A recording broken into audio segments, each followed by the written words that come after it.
Okay, last part, part 4, we're talking about nested loops. And nested loops is just a loop inside of a loop. And here I have a while loop inside of a while loop. And you can have a for inside of a while inside of a for loop, a do while inside of a while, which is inside of a for. I mean, you can loop as many times as you want. You can nest it as many times as you want. The key about nesting is, one, your alignment. Again, here's your while loop. Everything should be indented 1. Everything in this while loop should be on the same level. Since this code is with this while loop, it's indented 1 between its braces. Okay. And here all I did was create a loop that prints out outer loop for this outer loop and then the inner loop. Okay. And when I wanted to do print outer loop, then it'll loop this inner loop, come back out, output outer loop, go back in, do the inner loop, come back out, do the outer loop, go back into the inner loop. Let's see if it does that. And not quite. And again, I did that on purpose. Okay, so it did say outer loop. It did do the inner loop, but the problem is it stayed on the outer loop. It didn't go back into the inner loop. And the reason for that is we did not reset our counter. Okay, X is controlling the outer loop, counter is controlling the inner loop. And once counter hits 5, 5 is not less than or equal to 4. It stays 5 each time I loop through the outer loop. So what I need to do is set counter equal to 0. Because remember, it started out as 0 up here, but once we increased it to 5, we never reset back again. So what we did is we had to reset counter to get back into that inner loop. And that's one of the biggest mistakes a lot of students make or forget, is to reset this counter to get back into the inner loop. So now let's see if this works. And notice for every one outer loop, there are 1, 2, 3, 4, 5 inner loop. Outer loop, and there are 5 inner loops. Okay, outer loop, 5 inner loops, outer loop, 5 inner loops, and so forth. So it's working correctly. Okay, so it goes in here, loops 5 times, jumps out, does the outer loop 5 times, jump out to the outer loop. Okay, so that's how you do nested loops. And again, you can nest as much as you want. Here's some examples of nested loops. Okay, and it says how many times will this string here be printed, and here's right here, that's where it's being outputted. It's in the inner loop, and we're increasing count 2 by 1, and we're increasing count 1 by 1. Okay, this is less than or equal to 10, this is less than or equal to 20. We're starting at 1, not 0. So basically it's 10 times 20. So for every 10, it's doing 20 here. So that's where we get 200.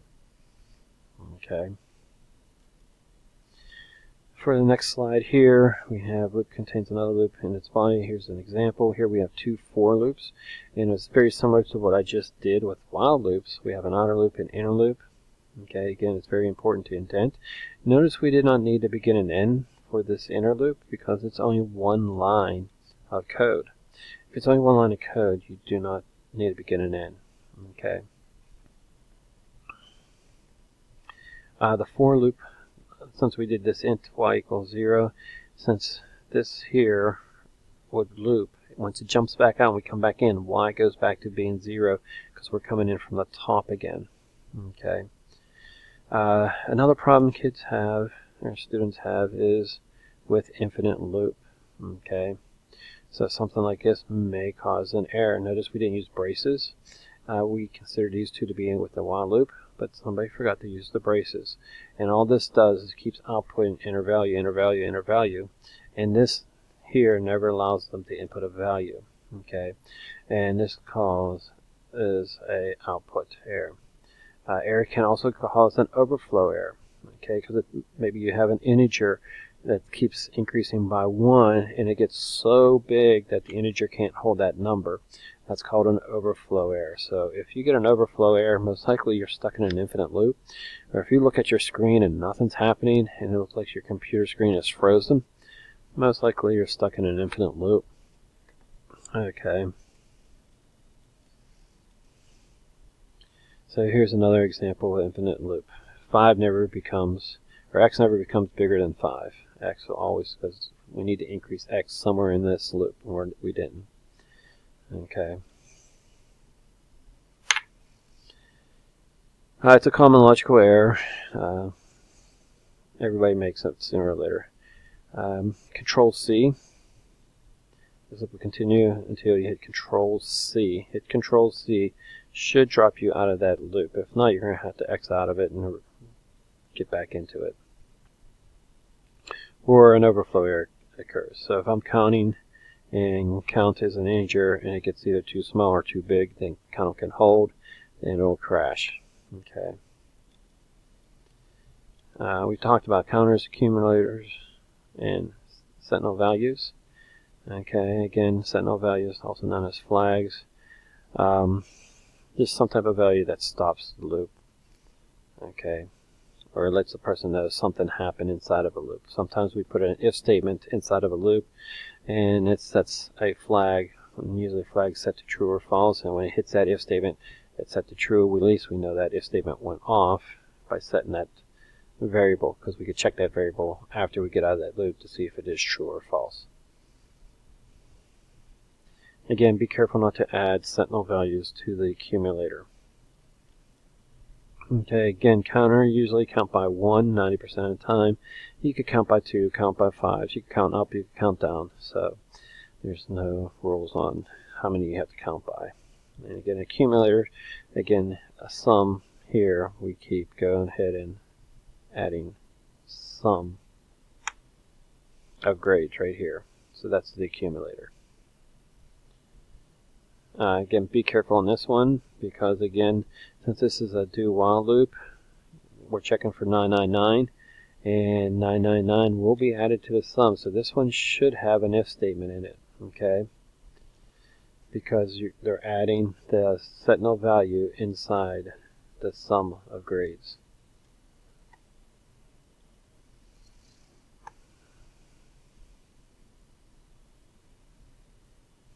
Okay, so here stop equals negative or equals 999, or it could be negative 999. That is the sentinel value that's using the flag.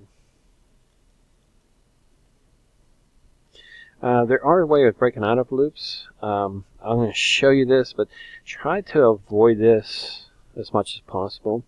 The keyword break, if you remember, we did with switch case statements. You could do a break and jump you out of that loop. Or use a return. When we're talking about methods, we didn't get that part yet. But when we start talking about classes, you can use a return statement to jump out of a loop.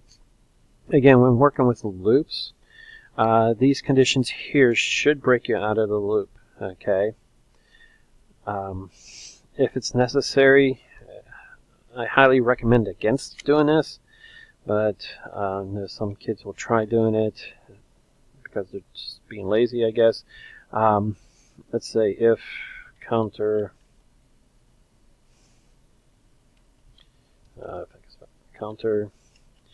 equals 2, I want to break. And again, try to stay away from using break to get out of loops. It's really not professional. Again, you should control your loops by these conditions up here. Okay, not with the word break. Just poor programming. And style means everything. You want to be professional programmers. If you're creating a loop, use control statements to control it, not break. Here, once counter hits 2, we'll break out of it. Okay, so let's just run this to show you what it looks like. Oops. Again, I use 1 equal sign. I needed 2 equal signs because it was comparison. So